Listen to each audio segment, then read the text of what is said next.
मी आज आपल्यापुढे एक ग्रामीण गीत म्हणणार आहे. आणि ते ग्रामीण गीत कोणतं आहे तर ते ते गीत म्हणायचं आहे की ज्या वेळेस मुलीचं लग्न होतं. तर त्या मुलीला आपण लग्नाच्या वेळेस काय सामान देतो, जेवढं काही तिला संसारामध्ये उपयोगी आहे. ही आजतागायत प्रथा आहे. जेवढ्या काही वस्तू तिला संसारात पाहिजे असतात तेवढे आईवडील त्या रुखवतामध्ये देतात. आणि त्या रुखवतावर गाणं म्हणायची एक प्रथा गावाकडे असते, खेड्यामध्ये असते. आणि ते आजतागायत चालू आहे. पण एवढंच की त्याचं प्रमाण थोडं कमी झालेलं आहे. कारण आताचं जग थोडं सुधारलं आहे. थोडं जसं जसा काळ बदलत जाईल तसं तसं ह्या ग्रामीण गीतामध्ये सुद्धा थोडाफार फरक पडत चालला आहे.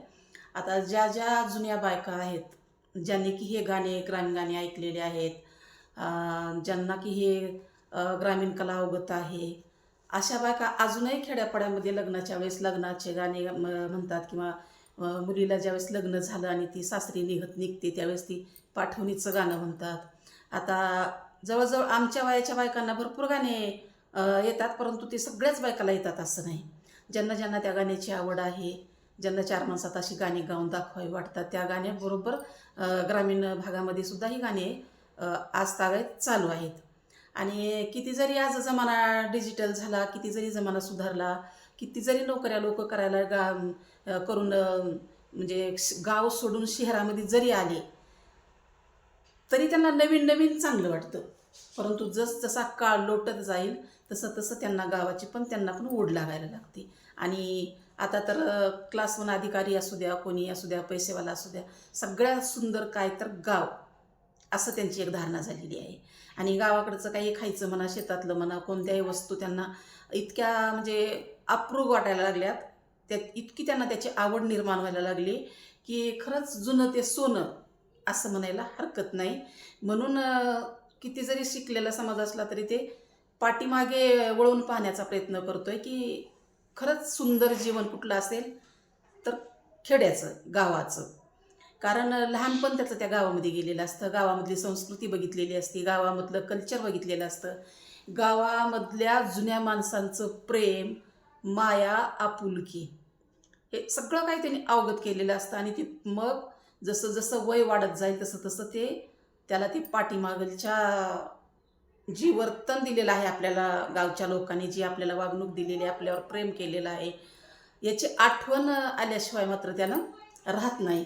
आणि म्हणूनच आज पण म्हटलं जाते की खरंच गाव खूप सुंदर. आणि कंटाळा आला शहराचा की आपण बरोबर एखादी चक्कर आपण गावाकडे मारतो. आणि गावाकडून परत घरी आलं शहरामध्ये की इतकं मन प्रसन्न आणि फ्रेश झाल्यासारखं वाटतं की खरंच आपला पुनर्जन्म झाला आहे किंवा असं वाटायला लागतं. मला तर खूप आवडते गाव. मी कधी गावाकडं जाऊन येते, माहेरी जाऊन येते. खेड्यापाड्याला मला जायला खूप आवडतात. आणि जुनी माणसं तर मला एवढी आवडतात की खरंच मला त्या माणसामध्ये दिवसभर जरी वेळ घातला तरी मला ती जुनी माणसं खूप आवडतात. आणि असंच मग हे गाणं म्हणण्याचा प्रसंग मग ज्या वेळेस संधी मिळेल त्यावेळेस मी लग्नामध्ये सुद्धा हे गाणं म्हणते. तर ती कोणतं गाणं आहे, रुखवत मांडण्याच्या नंतर ते आपण मुलीच्या सासरच्या लोकांना म्हणजे कसं विनवलं जातं. आणि त्यावेळेस म्हणजे कसं होतं की घरची गरिबी असायची. आणि ज्या घरी मुलगी दिली जायची तिच्याही घरी गरिबी असायची. मग ती आपल्या आईला सुद्धा काही प्रमाणात विनंती करायची की आई मला हे दे, आई मला ते दे, माझ्या घरी हे नाही ते नाही. आणि भावाला विनंती करायची की भावा मला आज शेवटची साडी असली घे, तसली घे. आणि असं ज्यावेळेस तिनं ही विनंत्या करते असेल त्यावेळेस लोकांच्या अक्षरच्या डोळ्यामध्ये पाणी आल्याशिवाय राहत नाही. आणि ते दुःख दाटून येतं. आणि अशाच परिस्थितीमध्ये लग्न ही समारंभ सगळा पार पडला की नवरीची पाठवण केली जाते. मग त्या अगोदर हे गाणं म्हटलं जातं. लग्नामध्ये लग्न वगैरे लागलं की नंतर हे रुखवताचं गाणं म्हटलं जातं. तर आता कोणतं आहे ते रुखवताचं गाणं ऐका. ज्या घरी मुलगी दिली त्या घरी गरिबी आहे, त्या गावामध्ये नेहमी दुष्काळ पडतो आणि सगळ्याच गोष्टीची उणीव आहे. तर आईसुद्धा एक मनाला विचार करते की खरंच माझ्या मुलीला दिलेलं गाव हे खूपच म्हणजे दुष्काळग्रस्त आहे. त्या गावामध्ये गरिबी आहे, घरची गरिबी आहे. आणि तिथं माझ्या मुलीचं जीवन कसं सुखमय होईल, कसं कसं तिनं जगावं. म्हणून ती काही आपल्याला जसं जमेल तसं आपल्याही गरिबीमधूनच तिनं मुलीला काहीतरी सामान वगैरे म्हणा, काही म्हणा भेट देण्याचा प्रयत्न करते आणि ती आपल्या त्या गाण्यातून व्यक्त करते. तर ती काय म्हणते बघा. ज्ञानूच्या गावामधी पिकत नाही काही, आनंदिल्या 5 गाई, धारीला चरवी नाही, लोण्याला वाटी नाही, रवी दोर माये बाई, रवी दोर माये बाई.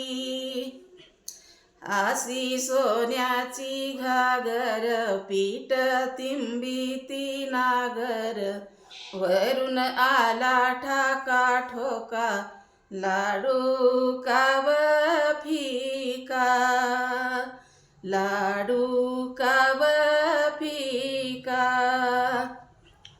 साडी साताची मिरुडी रुतती या माझ्या पोटा, साडी साताची मिरुणी रुतती या माझ्या पोटा, लाल धडी घ्यावी सख्या, लाल धडी घ्यावी सख्या. शेवटला म्हणतात की तिनं भावाला आग्रह केला की मला शेवटची चांगली साडी घेऊन दे.